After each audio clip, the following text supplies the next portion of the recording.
Thank you. This is our second week of talking about this idea of experiencing spirituality following the book by the same name by Ernest Kurtz and Catherine Ketchum. Last week we began with the topic beyond spirituality, and this week we're on the topic of listening. And also we've been taking Wednesday evenings a little deeper with the topics.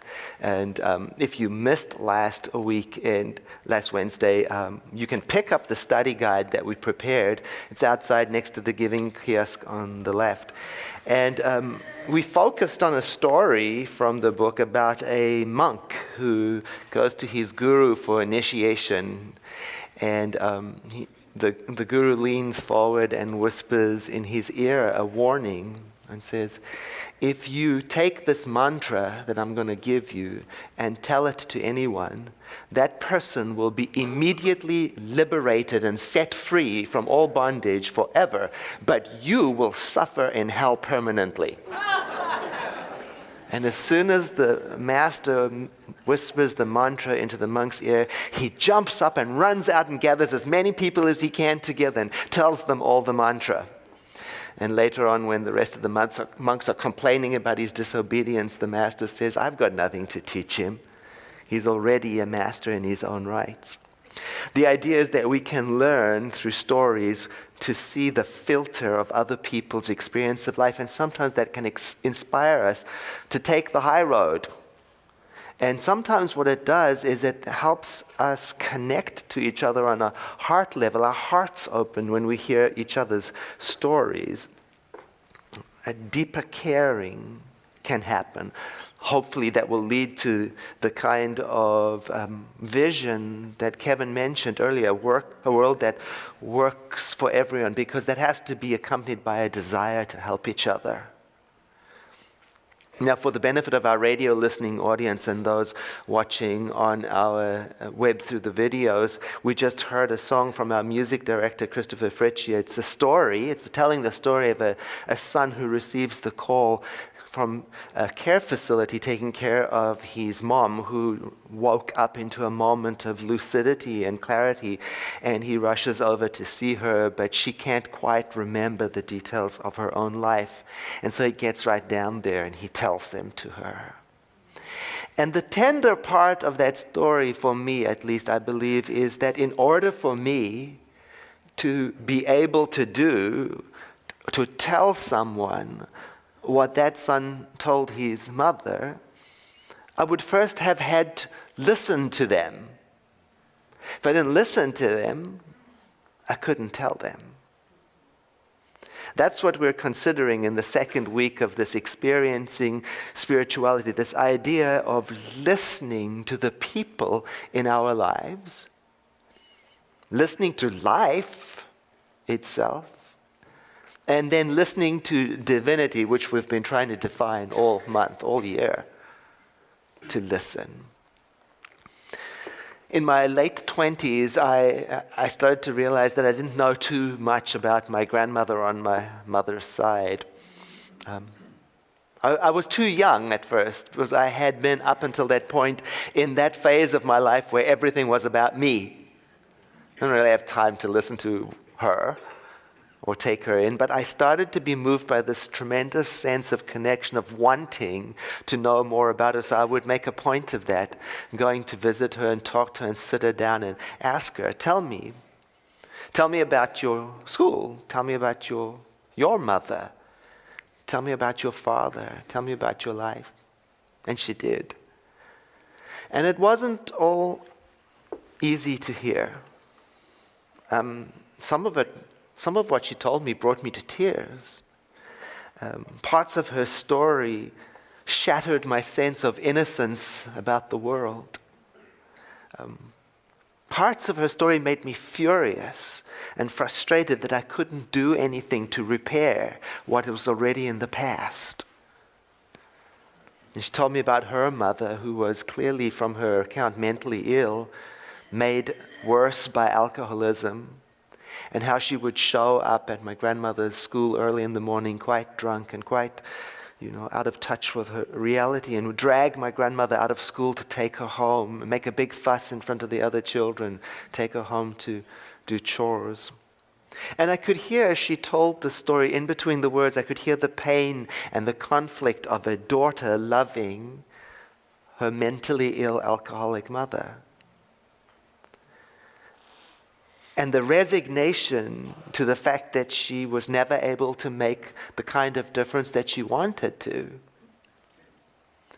And I got to hear from my grandmother how the alcoholism repeated again in her life in the form of her husband in particularly violent ways, at a time in the world when women had even fewer protections and fewer equalities and rights than they do today. And as I listened to her, I began to appreciate that as she talked, I never heard her blame any of the characters in the story. She never talked badly about her mother or about her husband, ever. She never cussed. She never used profanity. And she resolutely refused to complain about the hardships that life dealt her. And listening to her was like an education in courage and dignity. And now I realize that actually I could have told her story back to her, like the son in the story told his mother, because I had listened to her deeply.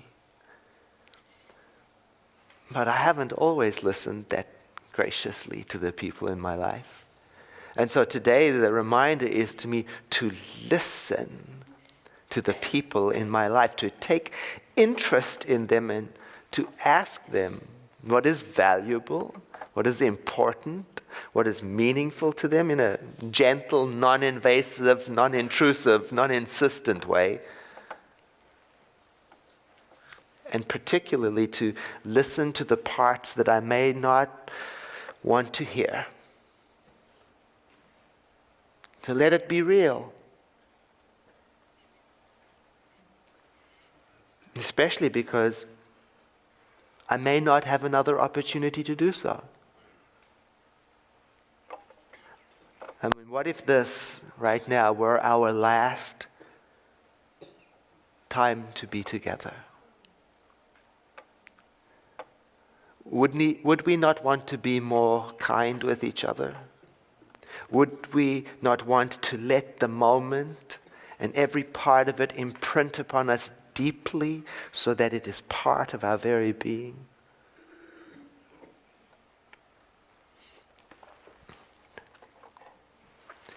This is a book of beautiful stories, and there's one on page 107.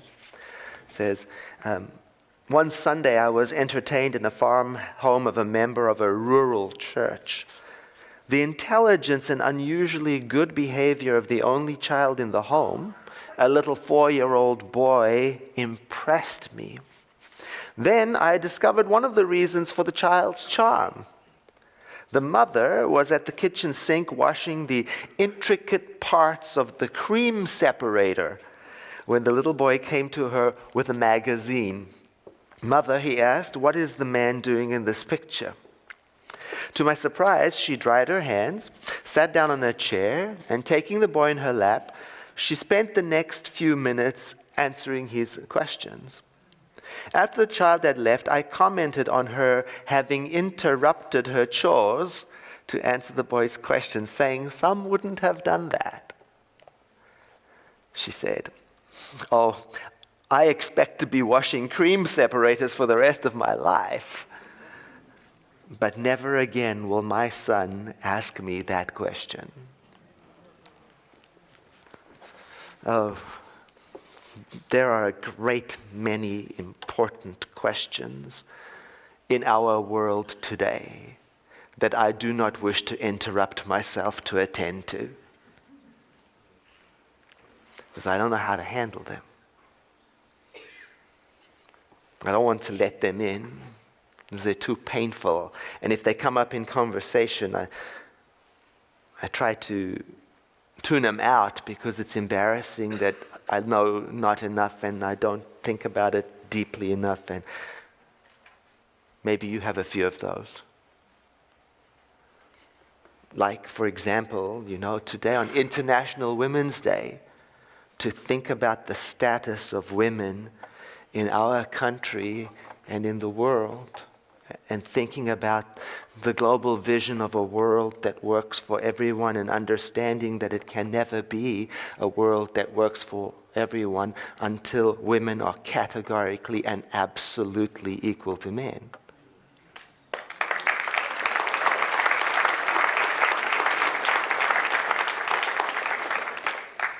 Or like that phrase in the global visions that says, we see a world in which there is renewed kinship with all life. And how it can never be like that if I refuse to listen to the inhumane treatment of animals in our food industry, if it is too inconvenient for me to know about what happens to chickens in order for them to produce eggs in the amounts that we need.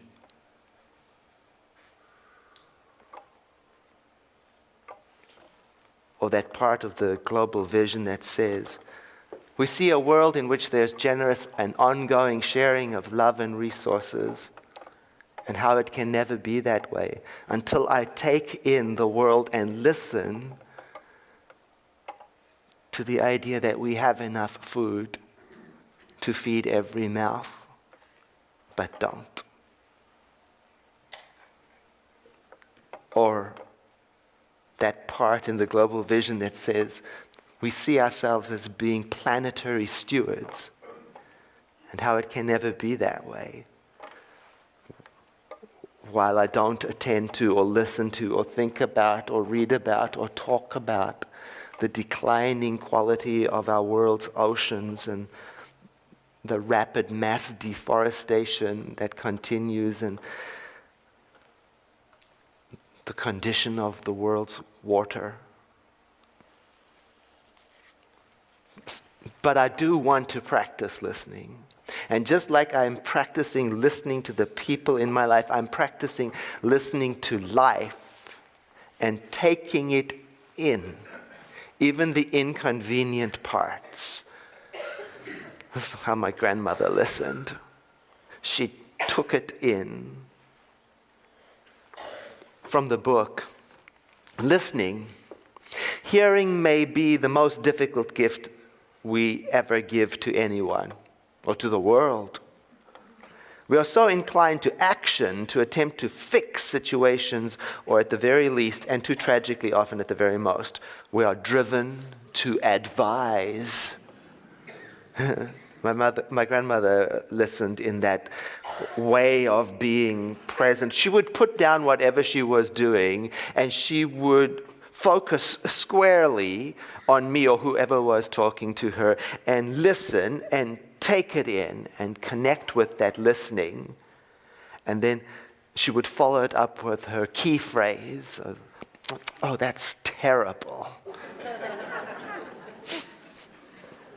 I was taught in our spiritual tradition to mindfully reframe everything in a positive light, to look for the silver lining and focus on that and attend to that and articulate it and speak from positivity. Not my grandmother. No, she just commiserated. Oh, that's terrible. Funny thing is that all of those of us who went to her for comfort, we felt amazing and awesome afterwards. We felt heard and valued and witnessed and hopeful, not fixed. Here's a photo of me and my grandmother.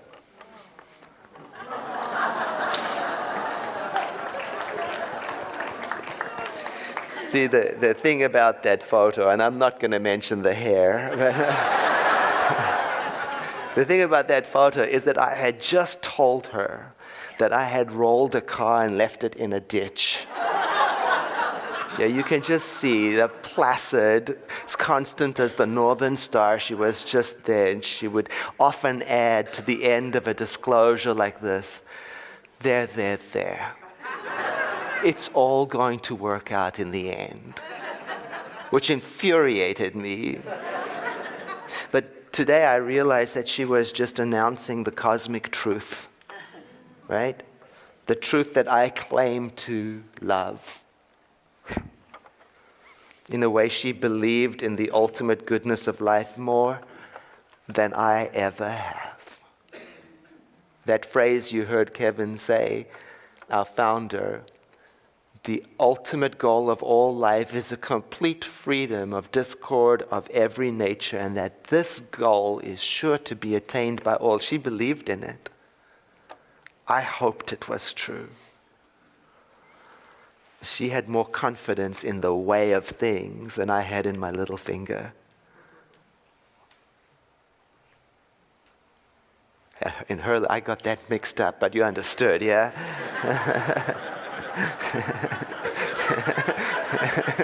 I had to stop and think, what did I just say? All right.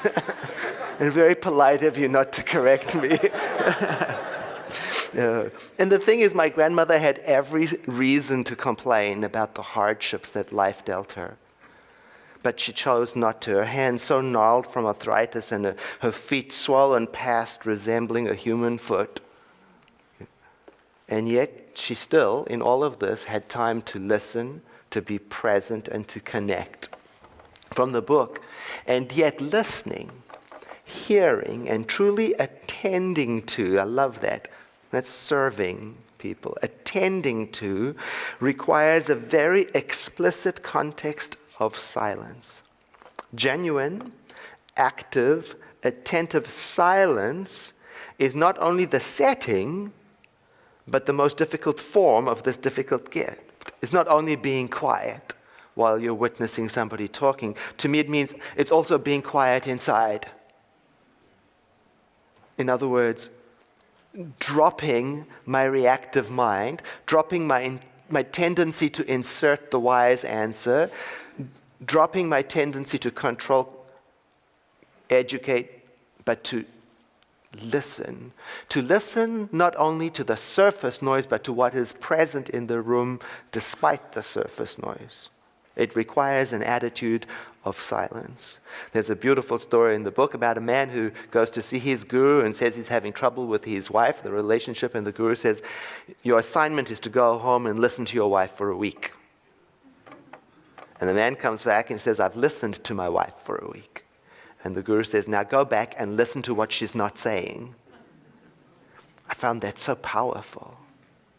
To listen not only to the surface noise, but to everything else requires some mindfulness. I have a sense that good listening in this way is what connects us to reality, to what is really going on. And I know for me, I have to practice dropping what I think is going on and listen to the world and listen to the people, and then also to listen to the world within me. Divinity speaks within. A preacher once humorously said that the difference between prayer and meditation is that in prayer, that's the time when we talk at God, whereas in meditation, it's the only opportunity that God gets to talk to us. I've liked that ever since I heard it, because it's helped me to think of meditation as a form, a very important form of listening. I think of meditation as the practice of being available to something that is within me. Think of it as granting my higher power or higher self or whatever you want to call it, an opportunity to express itself in an uninterrupted way, uninterrupted by my argument or my opinion. I try to imagine it as I was given an audience, I was given a meeting with someone I truly admire, someone on whose every word I would hang, and knowing that it was the last time we would ever be together.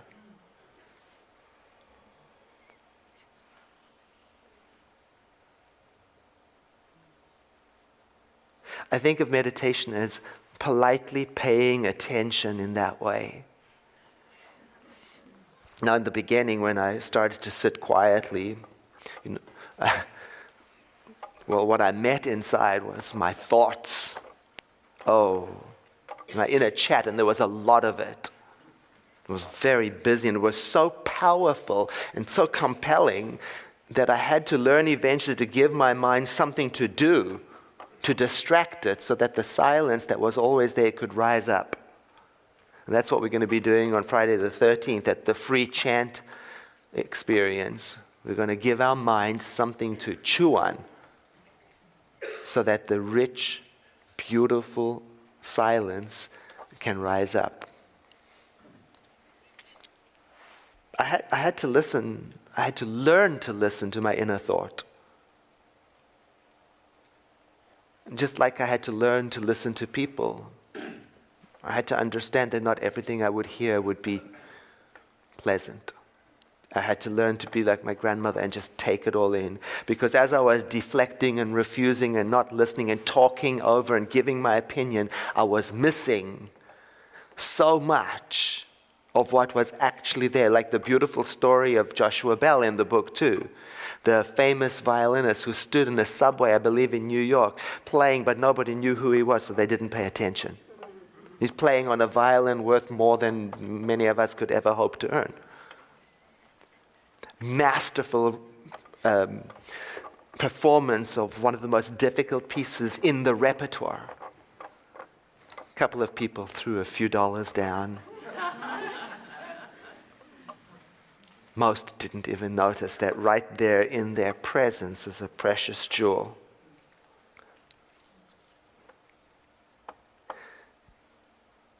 See, and that, to me, that's what life is like. When I take time to sit and notice, I start to realize precious jewels right here. Sitting still just for 5 minutes, like we sit at the beginning of our service together, it opened a whole world for me, and I noticed I began to listen to the everywhere presentness of life itself. And the thing is that it started to influence me. I can say that after sitting for 30 days consecutively, just with no agenda, I can say my personality changed. And I think what happened is that it reconnected me as I began to drop my reactive mind just very gently. It reconnected me to hope and to courage and the remembrance of the amazing creativity that is in us. Trust came back. I had to turn it into a ritual. I do well with rituals. I would first spend a few minutes preparing the place where I was going to sit. Make sure it was tidy and clean. For me, I like that. Then I would put in a timer of 5 minutes and just sit there with no agenda in the beginning. And then when it was done, I would take my time getting up from it. That's all I did. It wasn't rocket science. I just sat still. And I think what it did was it taught me that there is a deep, beautiful stillness always available, always present.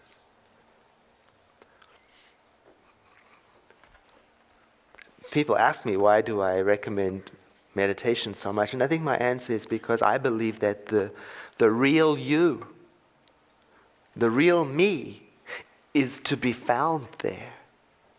Not in our reactive mind, not in our smarts, and not in the surface noise, but in that quiet time is where our hope is, when we drop the craziness and calm down. And it can be simple. It can be as simple as just listening to your own breathing. Sometimes when I do that, I imagine that I'm listening to the ocean, bringing the ocean into wherever I am. Sometimes I think I'm paying attention to a gentle wind in a garden, and it's a wonderful practice because you can do it anywhere. Turn it on and off at will, just listening to your breathing, even at a desk, in a car, in a restroom, on a walk. You don't even need to close your eyes. You can do it with me right now. Oh, you have to be so quiet inside to hear your own breathing.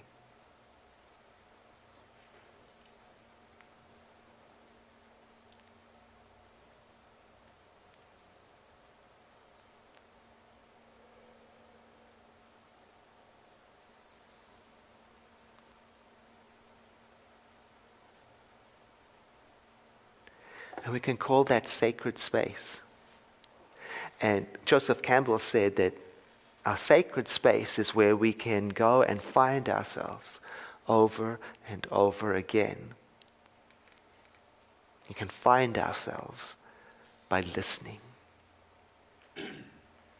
I invite you to breathe in deeply with me now and to exhale sighing as we let our eyes close, if that feels convenient, for a moment of prayer in which we recognize that one infinite source from which we all come. The Creator, creation itself, the intelligence that puts this appearing world together in magnificent ways, the invisible power of being, whatever it is. We recognize it so that we may remember together that this is where we live, and this is what we inherit, and this is what we have claim to. The everywhere presentness is our own expansive nature. The creative power of the universe is our own ability to think, solve, imagine, and dream. This power, which has no center and no circumference, is our own ability to expand beyond anything we've ever imagined before.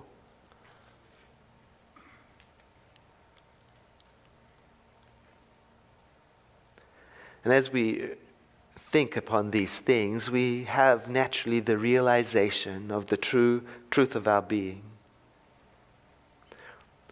That we are powerful and able to take in the world and its beings. We are courageous and dignified and able to stand in the presence of that which is difficult to behold and to meet it with compassion and justice and sharing and beauty. As we pray in this way, we are being reconnected to our heart of hope and clarity. Our sense of participation is expanding, and we are waking up to the power that we have at the center of our being. It is a wonderful and beautiful thing to pray this way. And so we release this word of prayer into the law of mind, understanding that as we do so, it is done and done very well. That we have been changed. And together we say, and so it is.